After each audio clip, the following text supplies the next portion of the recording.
According to data provided by the Atomic Energy Commission, not the Green Group, Atomic Energy Commission, uranium reserves will only be able to meet world demand for a limited period, especially if the rate of consumption increases, which I don't wish, but we always have. About 5–10 years ago, the oil reserves were infinite. That's what we all thought. You know, everybody was saying, if you talk to Exxon, if you talk to Shell, etc., we will always have oil. I mean, that's now hearing from the uranium industry, from the nuclear industry on uranium. We will have a finite number, we have finite volume of uranium. The question of used fuel and waste, which has been mentioned.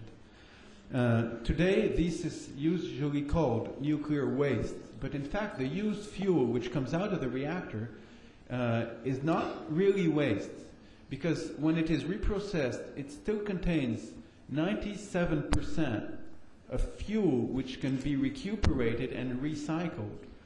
If all the money that today is put in research in nuclear were put in solar and in energy efficiency and in wind, I am more than sure, seeing the efficiency levels of investment in those technologies, we would see an extraordinary, an even more extraordinary result than we have today. I would like to paraphrase you by saying that if money that is today put in subsidies to wind energy was put in the development of future nuclear reactors, and if the money that Germany has already put in subsidies to wind energy was used for nuclear reactor, we would already have the fourth generation reactors available today. If you compare the fact that the cost produced by nuclear is 40–50 euro per megawatt hour, and solar is 450–550, somebody has to pay for the difference. And in this case, maybe it will be taxpayers to pay. It will not be the privates. Look at where the money is being invested, as I said, by venture capitalists, etc., etc. I'll give you a figure.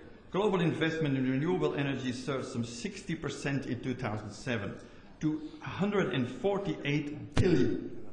That's from a UNEP report that came out yesterday or the day before. If the venture capitalists are putting their money into renewables, do you think they are not smart enough to see that nuclear is the solution? No, they really know that nuclear is not a long-term solution. What I was saying, on the other hand, is that we will need it for a certain time, and what I would like to see is that the renewable sector gets hold of the nuclear sector in a way, in some reason, and maybe more public control, so that the time that we still need nuclear is as short as possible. One thing I'm sure, if Europe wishes to keep the leadership on safety and security, then it must keep its leadership in knowledge. Just imagine if we move out from nuclear business, while all around North Africa, former Russian countries, Far East will have nuclear. If there is a problem, the gentleman and I wishes that in future we're going to have a secure nuclear. Wonderful, but it's not there. EPR is not there. You know, nuclear, sure, is not there.